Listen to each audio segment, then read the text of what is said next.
We are in Unit 3, American Civilizations, Chapter 6, about specifically Mesoamerica, and in Section 1 of Chapter 6 about the Olmec and the Zapotec, and today we will learn about the Olmec culture.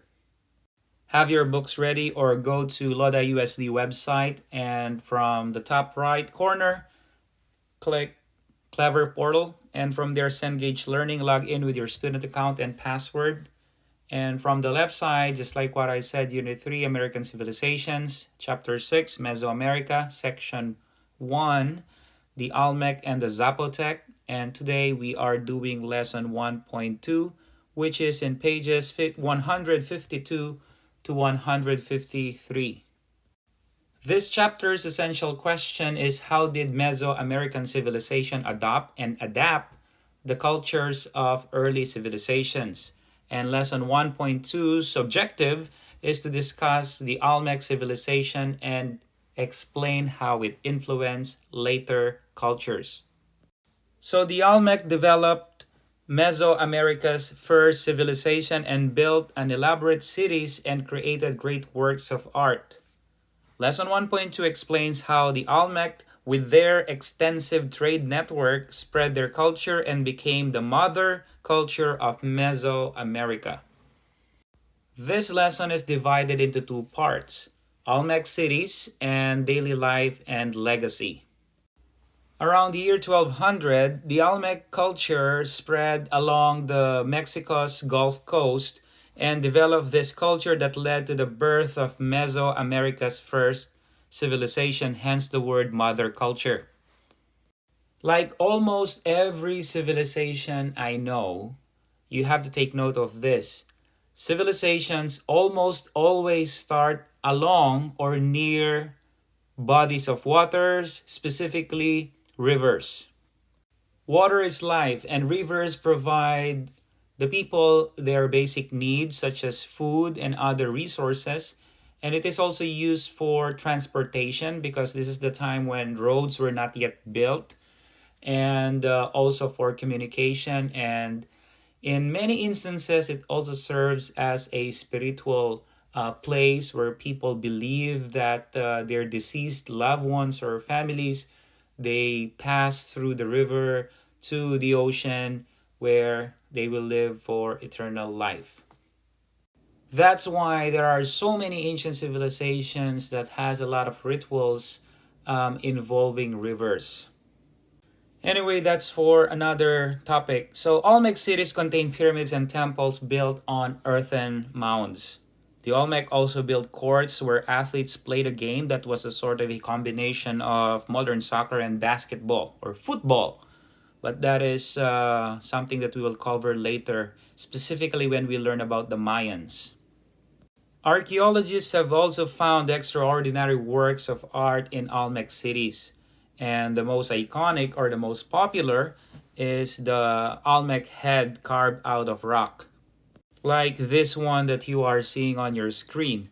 So the head stands as tall as 10 feet and can weigh up to 20 tons, and they are believed to represent different Olmec rulers. So this is just one of the many heads that were discovered. Well, this picture of an Olmec head in your book is carved out from a ginormous rock. And of course, even now, it's still a mystery, even for the experts, how this humongous head was brought into a place where there are no rocks as big as this head. What I'm trying to say is that there are no other rocks as big as this head. So one of the theories is that this rock, before it was carved into a head, was rolled onto a log raft and floated down river. So what do you think? Why might Olmec laborers have chosen to use this method to move the head, using logs to roll this rock? Now let's talk about the daily life and legacy of the Olmec civilization. Now, in their society, there is this what we call social structure, where, well, in every society, there is a social structure. What do we mean by this? There are levels. There are people who are at the top and there are people who are at the bottom. For example, rulers were at the top, followed by the priests and merchants, and then artists. The farmers and workers lived in simple houses made of wood or mud, and the upper class lived in a more elaborate stone structures and wore fine clothes and precious jewelry. So, most likely, this is the same type of social structures that you will see in every civilization. Social structures is just one of the harsh realities of any civilizations, past or present, or I think even in the future. There are people who are at the top, and people who are in the middle, and people who are at the bottom. I cannot imagine a civilization without, this type of hierarchy. And I'm not saying I agree with this, but what I'm trying to say is that this is unavoidable. This is inevitable for some weird reason. The success and failure of a civilization depends on this, system of the strength of the social structure. So therefore, for the Olmec civilization to have this different levels of or groups of people in different levels is really nothing unusual or unique. Around 400 BC, Olmec civilization disappeared, and experts are not sure why.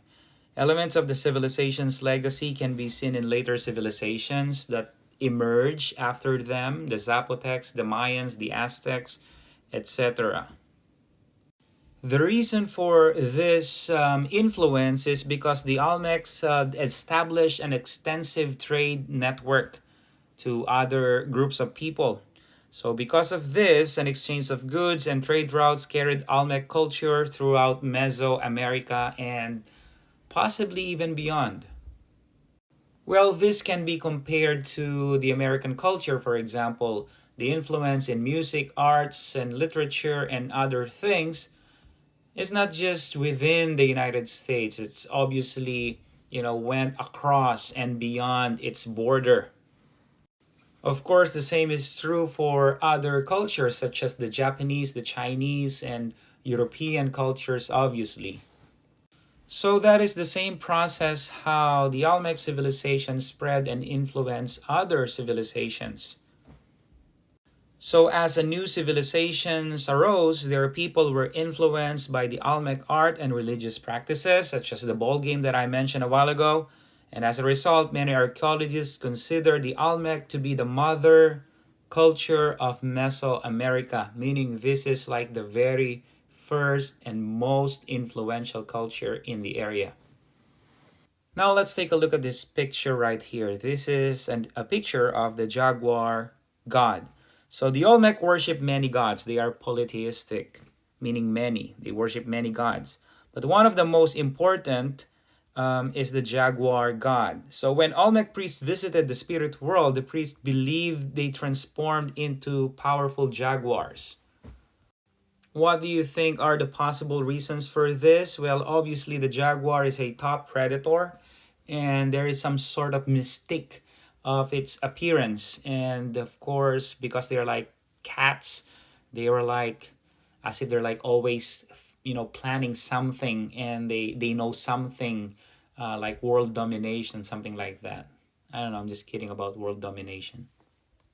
Anyway, that's enough. Let's go to the review and assess questions. For number one, reading check. What geographic features played a key role in the development of Olmec civilization? Geographic features. Number two, interpret visuals. What does the stone head suggest about the power and authority of the Olmec rulers? And number three, draw conclusions. What conclusions can you draw about the daily life for most of the Olmec people? Okay, so I'm tired talking. Go ahead, go to our Google Classroom and open the review and assess assignment, chapter 6, section 1, and go to lesson 2 and answer the questions. But before you do that, fill up the information: last name, first name, class period, date, and don't forget to put the definition of the key vocab, mother culture. And obviously, you need to have the correct answers, and you have to write in your own words, own words. And don't forget to write in complete sentences if you are aiming for that full credit. So that's it for now. That is our lesson, Chapter 6, Section 1.2, Olmec Culture. Now it's time for independent work.